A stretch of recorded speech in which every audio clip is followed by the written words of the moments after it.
Hello, everybody. Thank you all for joining May's Urban Ag Hour today.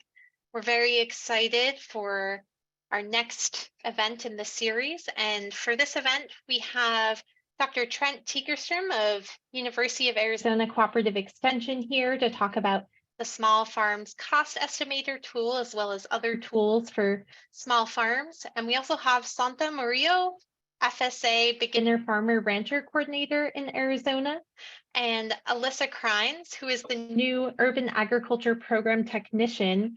She'll also introduce herself to y'all. She's with FSA, and we're really excited about her joining the FSA team. So without further ado, I will invite you, Trent, to come and present. Okay, we'll get this going right away.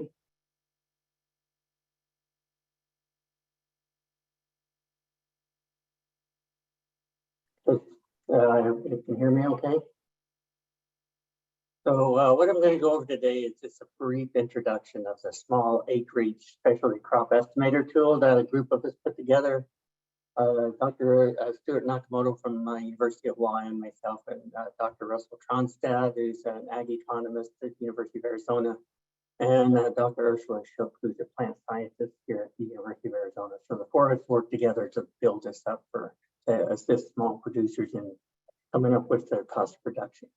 So the primary function of this program, and it's going to be a really quick one. We wouldn't expect you all to get everything on it on the very first time. It's going to take some time, a lot of text, but we have some information to go along with it. So the primary function of the program is to provide small acreage producers the ability to do a couple of different things. Allocate their fixed cost among crops based among the space used and the length of time that crop is in that space. Calculates profitability for each crop as well as break-even values for each crop, and provides a crop planner scheduler for the operator that they can have on that, including fields, hoop houses, and greenhouses. So there's options there. So what we look at here is it's kind of like a hotel room, right? What the crop costs depend on the square footage occupied by those crops, as well as the number of weeks that the space is used by that crop. And that's how you're going to be calculating allocating costs. So kind of the following things are going to be found in the spreadsheet that you need to do with this as a map or a diagram of your operation. Most people have that, just kind of an idea, rough idea. It doesn't have to be anything special. Just mapping out your areas of production, field crop, hoop houses, wherever you have the greenhouses. If you have it, if you don't have it, that's fine. You don't use those pieces, right? You just use what you have and make it. Crop records, production, and financials, if you have those. If you have a schedule, that's fine. If not, you don't need it. It's just if you want to build up to that later on, that's something to think about. And then information about capital items, like your buildings, machinery, equipment.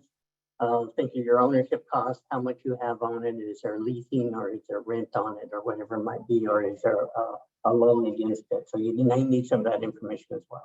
And then your knowledge and your or any production records you have for specific production methods. Okay, so just a little disclaimer, with any spreadsheets, the accuracy of this depends on how accurate the data is going in. So if you're using this just as a ballpark figure to kind of get an idea where things are at, then you should treat it like that. The more accurate you get, the more accurate the spreadsheet will be for you. Okay. So this is the crop profits summary on this. When we look at the end of it, we would start at the end in mind on this sheet. So we start off, we look at our current sales price per crop that we have in our operation. The spreadsheet will calculate total units sold per crop. It calculates total returns per crop. It calculates the cost of return on investment per crop and per unit sold. And it calculates expected profits per crop and per unit sold, as well as break evens, both on price and per unit sold, as well as break even yields for each crop, not just the individual whole, but you also have a whole farm analysis there. This is what the back sheet looks like, the end of it. So you can see the one is the crop names that you put in there. And this one, the very end of it, all you're doing is the price, your sale price that you would use. So you put that in there. All the rest is calculated as you're filling in the sheet. So you can kind of see where the break evens are per unit sold and what's going on with it and harvest units. So the crop planning, the portion of that is you need your map of your operations, like I missed it. You need a list of the crops that you're intending to grow or that you're currently growing that you want to grow, right? And where you're going to put that, the space used per crop, length, width of in feet or total square footage on either your rows in the field or in a hoop house, your expected prices per crop, how crops will be sold, bags, pounds, bunches, buckets, whatever it's going to be. You need to be able to have that so you can track that correctly. Production space, you think about that when you're defining your growing spaces in your field, hoop houses and greenhouse. And I've got an example of that coming out here. You have to account in your operation for these non-production spaces because you still have to pay the bills on it, right? So only the production space are the ones that's creating the revenue for you. So you have to account for some of these production space like aisles, offices, roads, ditches, etc. There's certain spaces that are used, but they're not used to grow the crops per se. Here's an example that some experience we had when we were doing some Ursula's greenhouse here, where you can see the difference in the space used here, right? So if you do the one on here with the 51%, where you have 2 rows, this is a demonstration example that we had there. So you'd have access on 3 sides, down the middle and either side. But you can flip that around and do growing space out to the edges, and you would go from 51 to 68% of production space, which makes a difference in your break even and your prices used. So you have to take into account, and it does take into account, the spreadsheet has a little form, you just type in the numbers, and we can get into that a lot later. Some of the capital assets, it's important for all production. All farms have capital assets and investments in their operation.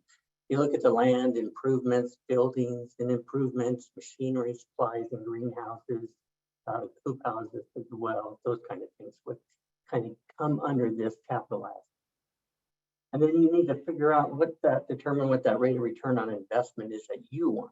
What is it that you're looking to achieve from it? And typically in our examples, we're saying that you want to set the total for 5%. But if you wanted to do it, you could set it a different return on investment for the fields, the hoop house, greenhouse, or you can just do one lump sum. It allows you some flexibility in there when you're looking at your return on investment. And there's a lot of folks out there that help you glean in on this and tone down this, including FSA and a lot of this programs that we have. But with a lot of these, there's unallocated costs, non-cash costs that you have. And that's basically depreciation on your buildings, your machinery, equipment, decrease in inventories you're going to have on there. So these are unallocated that you might have in there that you're going to have to account for. There's an unallocated cash cost as well. And these are like labor, materials, machinery. And what I mean by unallocated is not specific to any one crop. They're overall, they kind of spread out and cover the different crops that you have there. So they're not specific to an actual crop. And I'll show you an example of that. So there's overhead machinery. So you need to determine if expenses can be specific to a production area. Then you can tally to that specific production area if it's only done in that area. Otherwise, you can space that out. This is what that would look like. In the sheet itself, this is where you're looking at the unallocated costs that you're doing here. And you see down around on the labor, you can just throw that in as other, and that kind of divvies it up based on the production space that you have tallied up here. So you can see we have it as production of the area here, the average space available per week, so for the year. And so it distributes those costs over here if you just have it in that column out. Otherwise, if you know that packing and shipping differs by each one, then you can allocate it there and put it in there and account for that correctly. And then you can come up and here's your total unallocated square footage, and here's your total square footage, square foot weeks used. So it gets fairly detailed on it. Again, I don't expect you to remember all this in one swoop. You can go back and look at it, and there's more detailed stuff that you can do. So allocated costs. If a specific expense is known for an individual crop, enter that item in the allocated cost sheet. That's different than the unallocated. But you have to remember on that double counting, if you threw everything under unallocated, if you start to tease off labor, like for specific crops, carrot harvesting, transplants, material transplant trays, boxes, then you need to back that out of the generic or the unallocated if you do that. So you have to pay somewhat of attention to that when you're doing allocated versus unallocated. But again, you're looking at more of getting specific, you're getting narrowing it down to what that break even would be per crop that you're doing in a more accurate sense. That's what you kind of want to get out of it. There's also a page or a sheet that's in there. You don't have to do any data entry on this one. It just tallies it all up. It's something that you can look at. It does total cash cost for the crops. It does return on investment for each of the crops. It shows you the cost of crops not sold. Because remember, there's marketable yields and there's the yields that's not sold or lost. And you have to account for that loss, right? Because you're growing certain one and sometimes you just don't sell everything yet. So we try to track that in market. And then you have total revenues, expected profit or loss, expected break even, price per unit, and yield. And that's just on the sheet. You just click on the tab and it pops up. Again, you don't have to enter any data on it. It's just something there that you can use to do that. And then we go back to the crop profit summary. This is where we started again, right? This is where we originally set in all the prices for the crops you have once you enter all your crops. We look at our current sales price that we have in there. Then it calculates on the side the units sold per crops and it calculates your total return per crop. And then your total cost for return on investment. So you can look at that again and you can see what your price is that you have tagged there and what the market may bear for where the market you are in. And you can see how well you're doing relative.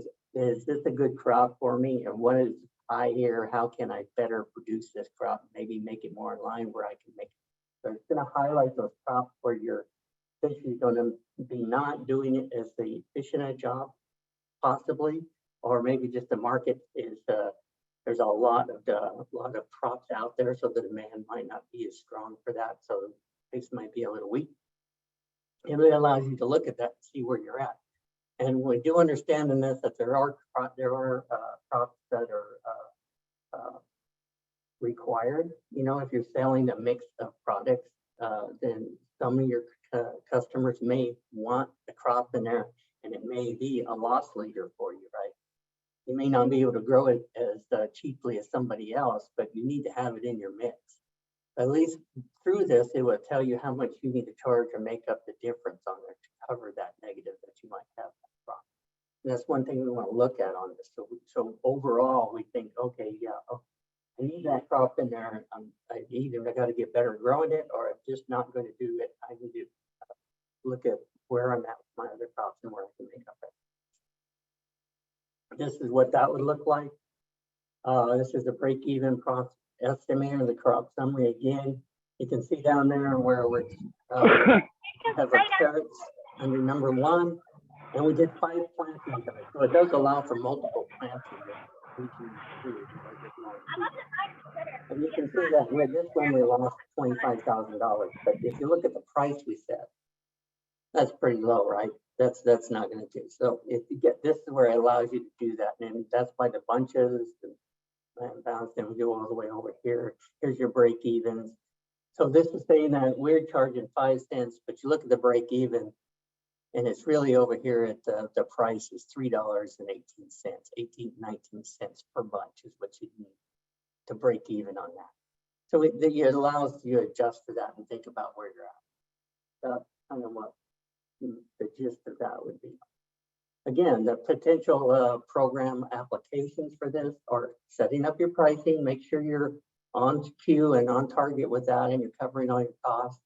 Selecting crop mix, maybe you want to drop something that is just a little more struggle for you to grow, and maybe you're a little better at this, and maybe the markets you're in have are not really in demand for that other crop. Maybe they're on this other one, or maybe you have a unique crop that's really good that maybe you want to expand a little bit more. And then also look at grow your own versus buying transplant. That's something that comes up a lot with small producers. Should I go buy transplants like peppers or something and then put them in there, or should I just grow my own? And then comparing production practices. Is it going to be more cost effective if I change this? Maybe invest a little bit more in some kind of an irrigation or a fertilization program or package that I'm doing. Well, what's that going to cost me then? So you can do some what ifs on there and see how much of a yield bump you would have to get on some of these relative to the other one. And space use. Maybe you're not using the space that you have as efficient as you. So maybe you need to rethink how much of that open space you have at any given time, and maybe you need to look at that. And sizing up, if you're thinking of growing up, how much would you have to do that? And you need to be able to do that. And then evaluating new inputs, like I mentioned, fertilizers or some, if you do that, and it doesn't have to be chemical, it could be organic. It doesn't, this ignores that because it's a spreadsheet, right? It's really what you put in there, the organic, you can do what you want. But these are ways that you can do that, and programs that is there available to do that. With that, that's a really short overview of this tool. I left a whole bunch off because I didn't want to go down in the weeds on it, but it is a tool. It's relatively easy to use. It doesn't sound like it, but we really,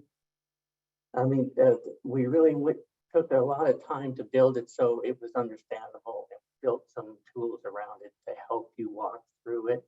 So there's little green scales. You saw that on a couple of these slides here. You only enter data where it's green. The other ones are all calculated fields and you don't do it. So it's only in the green spots where you enter any data.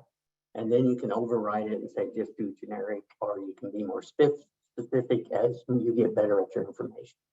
So, and there's plenty of help out there. So if you want more questions, if you have questions about it, or you want a copy of it, just email me at that email address, and I can send you a copy of the spreadsheet and the presentation that goes in more detail about it. Again, don't expect you to get it all at once. There's a lot of information out there, but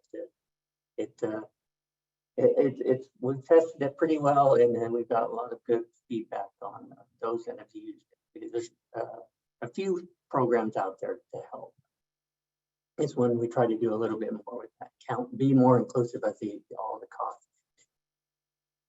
I think that is it. Did I stay on time?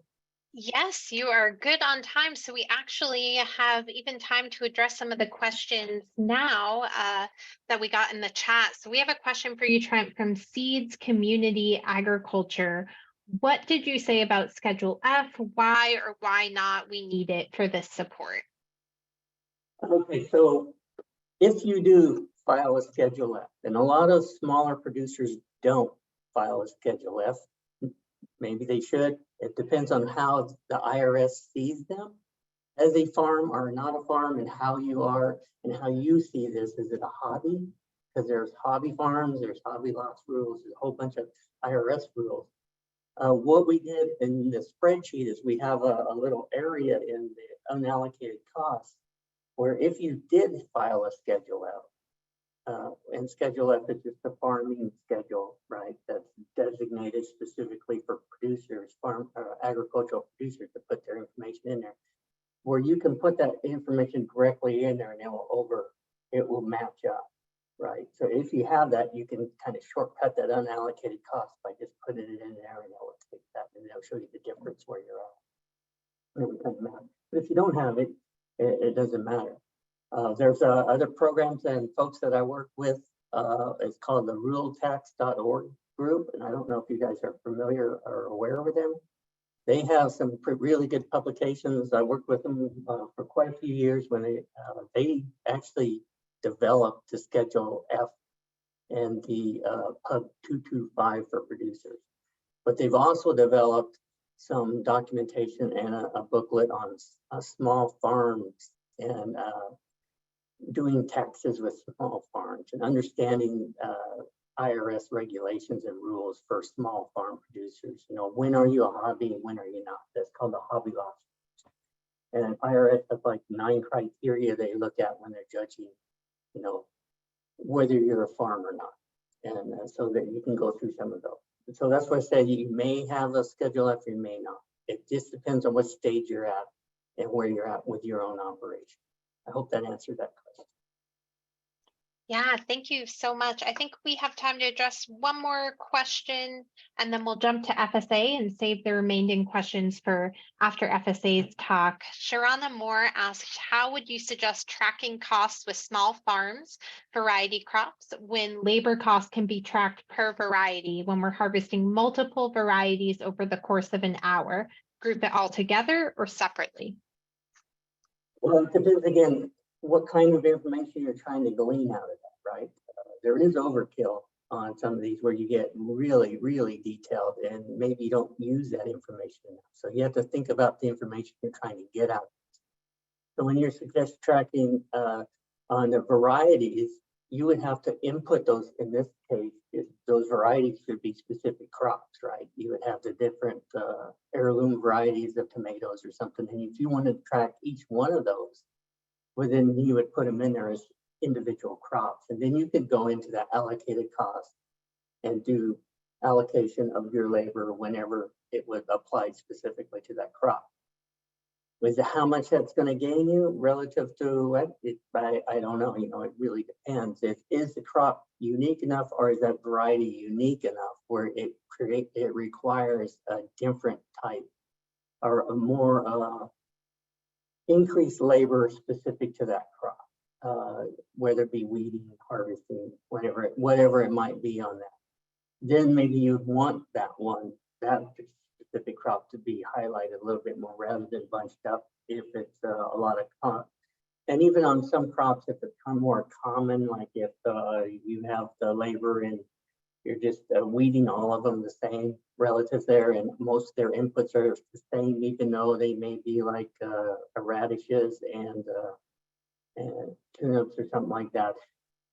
You could just lump those together. We do this in nursery sometimes with a lot of those, if they're not unique on there and they use a lot of the same fertilizer, they use a lot of the same labor, then it doesn't make a lot of sense to really break it down and get that far down in the weeds. Because a lot of producers doing records and cost of production is not really what they are in the business to do. So you don't want to make it harder on yourself where you get really frustrated and you drop and you don't do any records. Records are super important, as we'll find out with other speakers. So. Thank you, Trent, so much. Really quick, I'm just wondering if you could repeat the tax resource you named. Rural tax? Go to ruraltax.org.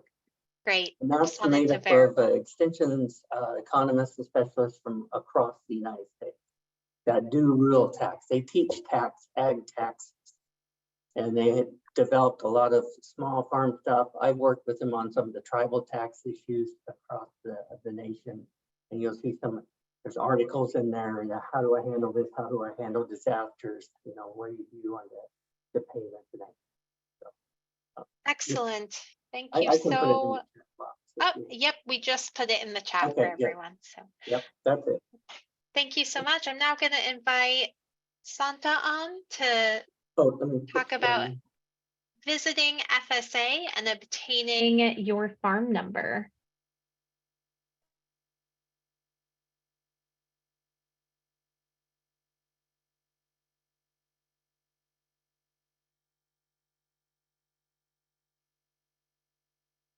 And sorry about that, everyone.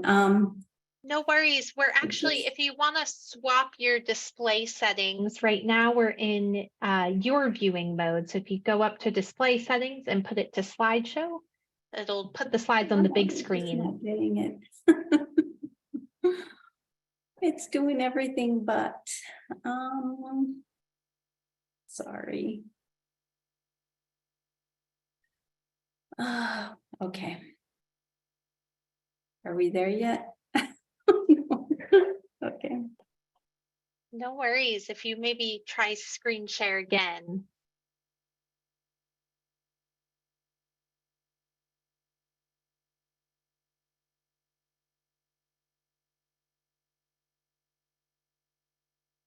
And then slideshow.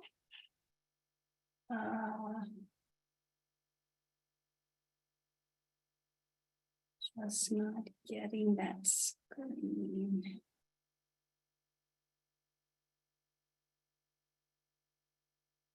Am I there?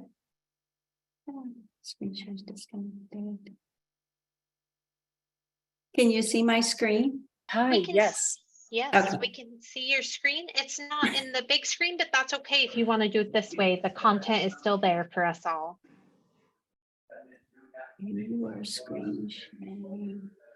Sorry about that. I don't know why it's not like that. First of all, I'd like to say thank you to Colleen and Iman and everyone at the Cooperative Extension Service for enabling Farm Service Agency to share our information. I know in the past we've had Rick Lopez. He's the beginning farmer and rancher.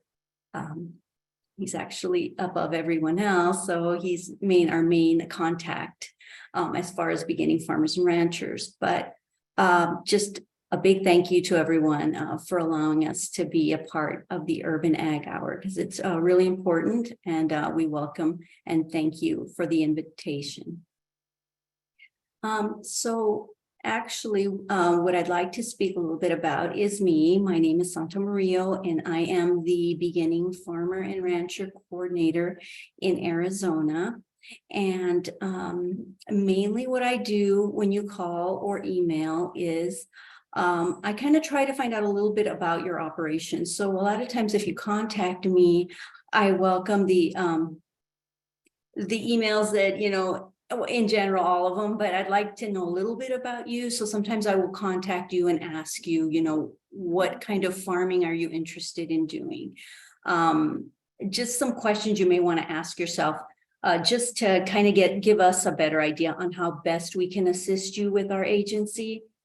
And as far as me and my role, what I do then is I gather that information, and that enables me to be able to direct you in the right direction, whether it's through Farm Service Agency, whether maybe you'd like to get a loan. At the time, we don't offer grants, but that does not mean we won't ever. So please, you know, keep in touch, keep emailing. If you can subscribe to our newsletters, I'll be talking about that in a little bit.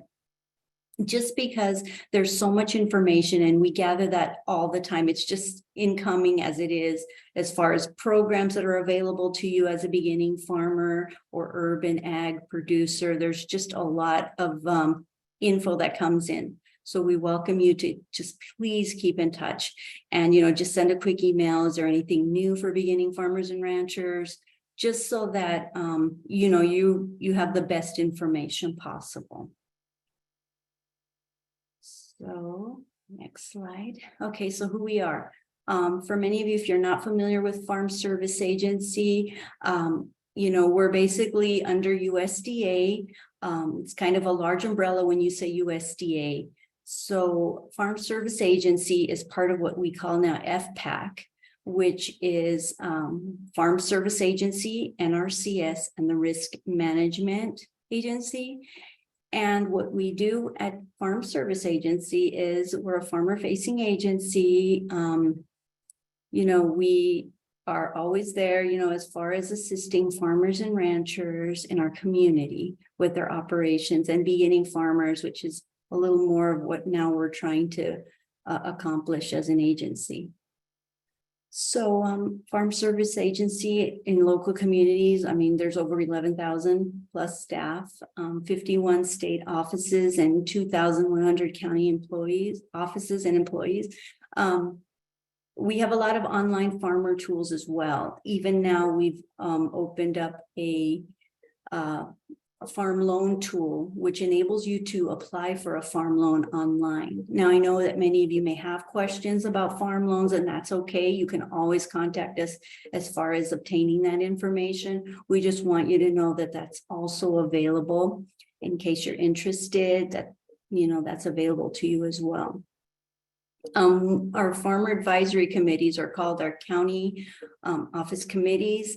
They are elected by farmers as well that have in different communities. They vote, and they have, these elections, which are called COC elections, they will be upcoming shortly. And if you participate with our programs, you're able to vote, you know, a local farmer from your area to serve on this committee. And that's kind of what I said. They're a big part of the voice of, you know, how FSA operates. They're a big part of our local communities when you have a county office committee, because they know what's going on in your area. They know, you know, what are the obstacles that many of you have as a farmer. So it's always important that, you know who your county committee members are, because they serve, you know, in your community. Okay, so as far as our farm program, so FSA's farm program portfolio consists of two things. There are farm programs, and then there's farm loans. And I'm so sorry to interrupt, Santa. It's just that Yes. unfortunately, we're still only seeing that one on the big one. So as we get into the meat of things, I'm wondering if you could just move the cursor to slide number 5. Okay, mine shows slide number 5, so I'm not sure. Do you see it? No, not on your phone. Perhaps are you able to see a tab that says slideshow? It's currently being covered by another box. So you should be able to click on that box and it's a toggle and you can move it to a different area on your screen. And sorry, everyone, to interrupt here. If this doesn't work, then we can have it just be a talk and I can send the slides out to participants afterwards.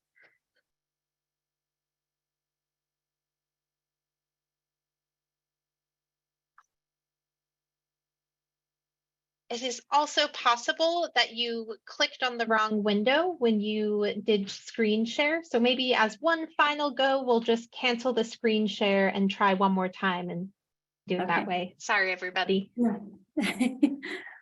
You just have such beautiful visuals, so I want folks to be able to see them.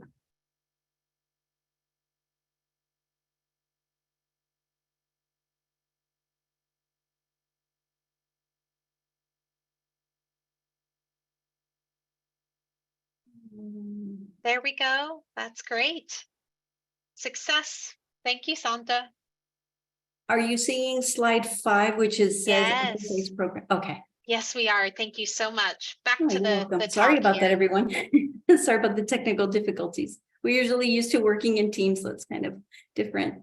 Okay, so our program portfolio, farm programs. So we consist of conservation programs, safety net and price support programs, and risk management and disaster programs. That in itself is a lot of information, and what we'd like now that we're being asked to participate in these events, we'd also like to have some of our state specialists speak to you regarding these programs.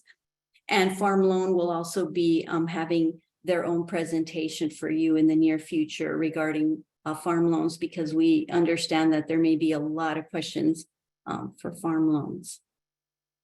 Okay, so what I'm going to talk to you now a little bit about is, maybe once you contact me, what I do is I find out what kind of information, what you have, what you would like to accomplish as a new farmer. And then I would direct you to our county office. Usually you participate in a county office that's near where you live, where your land is, I should say. And that's kind of it simplifies the whole experience. Then I would like to possibly make an appointment for you at one of our county offices. And if that's not possible, then I can have you call as well to make an appointment. So when you make an appointment, one of the first things that I'd kind of like to tell you about is the CC 860 form. I'm not going to try to share my screen now because it might mess up, but what it is, it's a limited resource producer form, and it's not a required form by any means with USDA, but we highly encourage you as a beginning farmer, veteran farmer, socially disadvantaged farmer, limited resource, to apply, use this form just to let yourself be known. And also, we do have programs that come up, especially like during the coronavirus, there was a program that if you had this form filed, you did not have to be registered with our agency, but it did provide some assistance for you. So it can never hurt you to fill out this form, is what I suggest. It's totally up to you, but it is very highly recommended because there is a lot of assistance that can be, that's a lot of assistance that can be given to you if you have this form on file. Another form you may want to also consider is when you come in that you should expect filling out is our AD 2046. That is a name and address form. That is our basic first form that you would file when you come into one of our offices. And that just enables us to add you to our customer database system. And that from that on, then they can look you up and have you on file in any USDA office. You have that file, a form on file. So what can you expect on your first visit? If you're looking, and I know a lot of questions have come up regarding farm numbers, what we'd like you to have is possibly like a proof of identity, which would either be, Social Security, driver's license. And then what you can bring in as far as your land is a recorded deed, a survey, plat, rental, lease agreement. You don't have to own the property to participate in our programs, but you need to have like a copy of that. It also, some of our offices also have maps. So if you know where it's located, they can also draw you up a map regarding where your land is. And then another thing would be is how you want to operate. So our office will ask you if you're coming in as an individual, if you are coming in as a corporation, a limited liability partnership, a general partnership, or a joint venture. Some people choose to operate as a DBA, which is doing business as yourself under your social. All those can be questions that you may ask yourself prior to coming in, and it's completely up to you. As USDA, we're really not able to tell you how to operate. You kind of have to tell us how you prefer to operate as well. So then what we do is we enroll your farm or ranch in our database, and we create a map, outlining where your farm, your ranch boundaries are with your acreage figures. And then we provide you routine program notifications. And that's where I said, if you really want to find out what our new programs are, it's kind of a really good idea for you to sign up for GovDelivery. And that's our main notification system. You can sign up for emails, you can sign up for texts, whatever you prefer and how often you prefer. Once you create an account there, you are able to select what kind of newsletters, bulletins, only certain things. You don't have to receive a million emails from us. It just depends what you choose is how you'll receive it. So once you get a farm number in our office, that'll allow you, the key access to our programs and to vote in the county committee elections, which I mentioned as well. And just to register, you'll need to set up an appointment, or I can do that for you. You can contact me. My email is santa.murillo@usda.gov. And I will also put that in the chat in a little bit. And let's see. Okay, so this is a little bit of info regarding your farm records.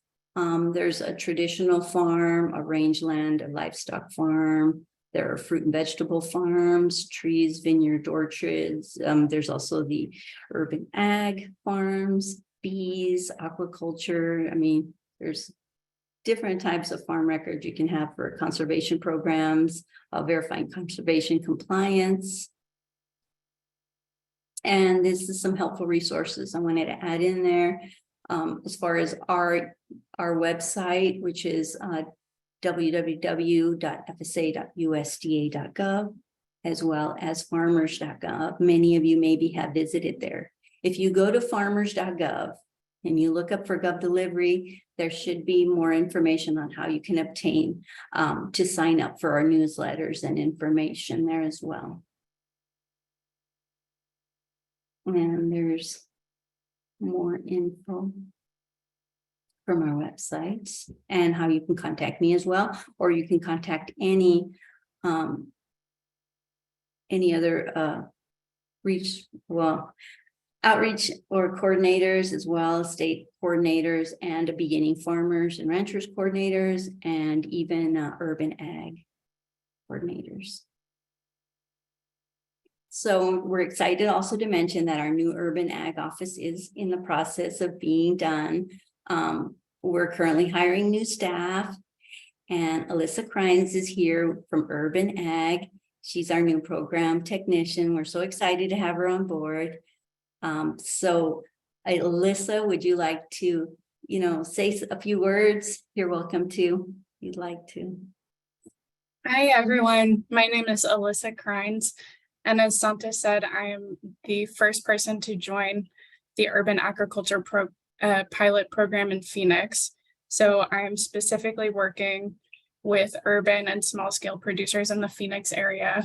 And, the USDA has begun to really recognize the value that small scale and urban producers bring to their communities and to our food system. And we are trying to figure out the best ways to support you all. And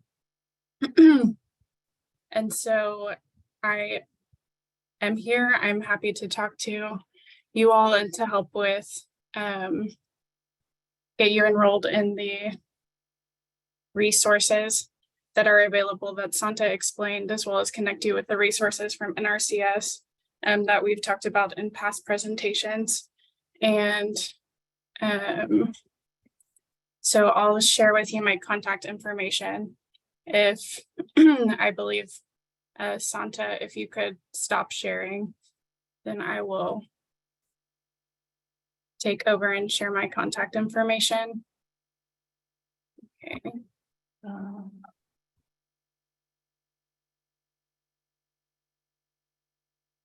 Okay.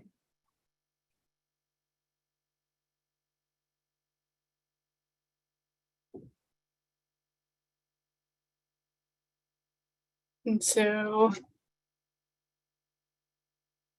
this is my contact information.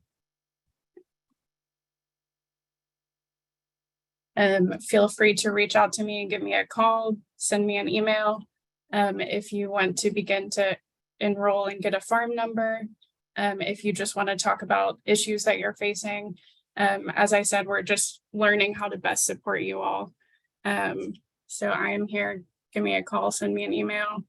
And I also wanted to mention that there is one more week that you're able to fill out the 2022 Census of Agriculture, and that's for everyone who has $1,000 or more per year in farm sales. And that's really important because it will help us get more funding moving forward. And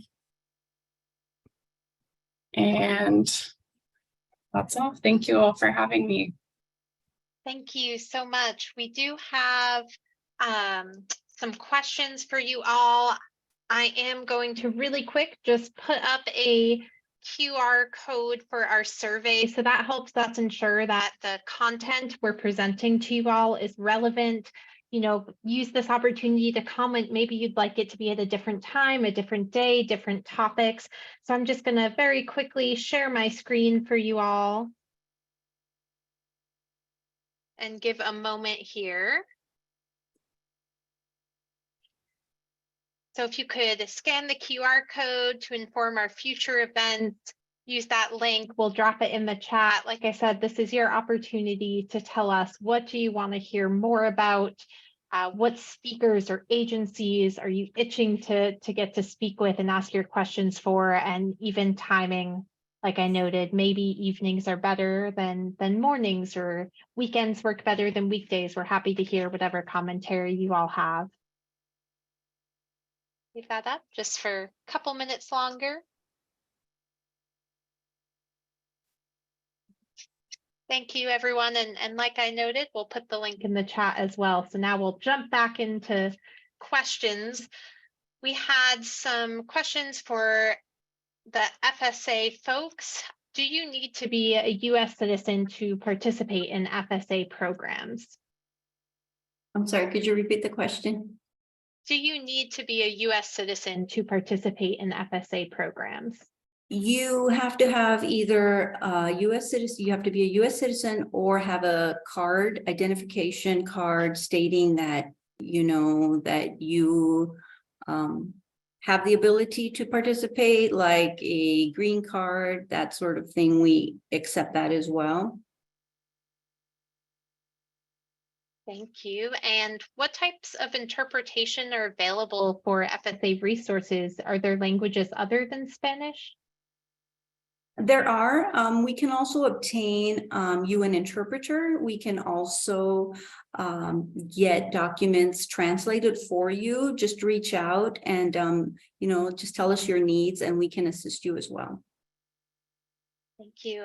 We also have a question about how to get on FSA committees or USDA committees more generally. This is coming from someone in Nogales, and also a question that's very related is what other participation in committees or groups would help get more relevant support in Santa Cruz County and Nogales? Okay, you can also reach out to our Cochise County Farm Service Agency office. They can also provide you more information on county committees. If you participate in our programs, you are more than welcome to participate in county committees as well as participating in meetings. You are welcome to always come in to the portion that's open to our customers, and you can sit in on the meetings and see what's being discussed. Most of our newsletters do tell you when our next upcoming meeting is, so that's always helpful as well. Reach out to me if you have any questions as far as, letting your voice heard. We also work with the Cooperative Extension Service. We work with other agencies as well. When we do have any openings for anything like that, we'd love to have you share. So definitely a good thing. If you'd like to participate, just reach out to me. That's fine.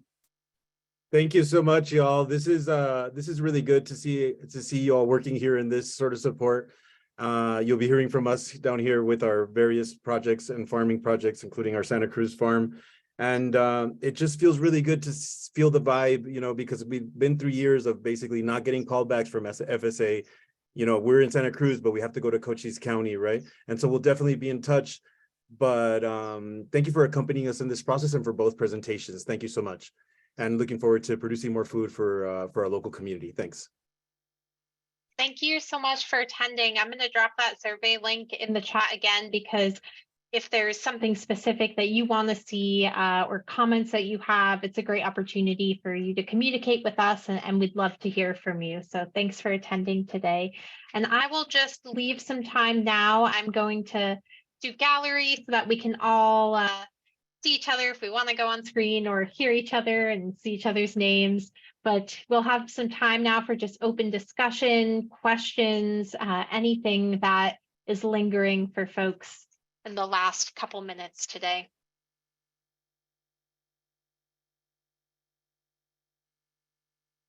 All right, good to see everybody. You want to see? No. Okay. Well, I'll start, and I appreciate y'all's time today here at this Urban Ag Hour, and we really appreciate it. We've got a lot of vision and a lot of and building up the capacity for expanding our food production. I'm wondering if those links, and I've been taking notes and stuff, and I'm actually here with my team. It's not just me on the call, but I wonder if you could just email this information to us, or if you're going to have a copy of the recording or anything, whatever's simplest. And then that way, in case we put an email wrong or anything like that, we don't have to go look it up, which we can too. It's just I guess a question.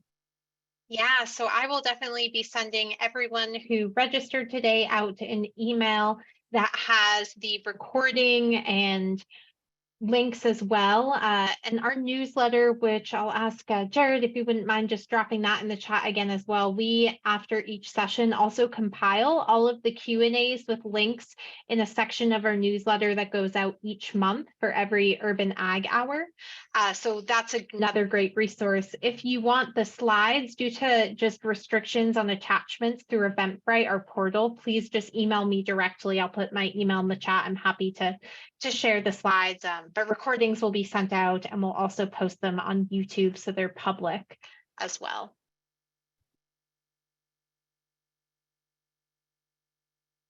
Thank you.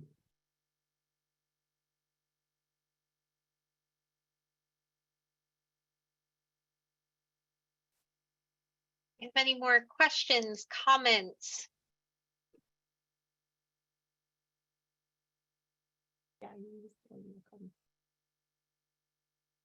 Okay. Well, thank you to all of our speakers and to all of you for joining today. Everyone, I hope you have a great rest of your week, and we hope to see you next month.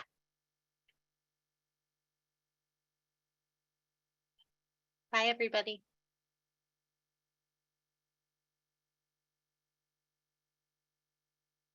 And thank you again, Trent, Santa, Alyssa. We appreciate you coming today and presenting. And Alyssa, we're so excited to have you on board, and I'll coordinate with you to get you to do your own presentation for Urban Ag Hour. So take care. Thank you. Bye.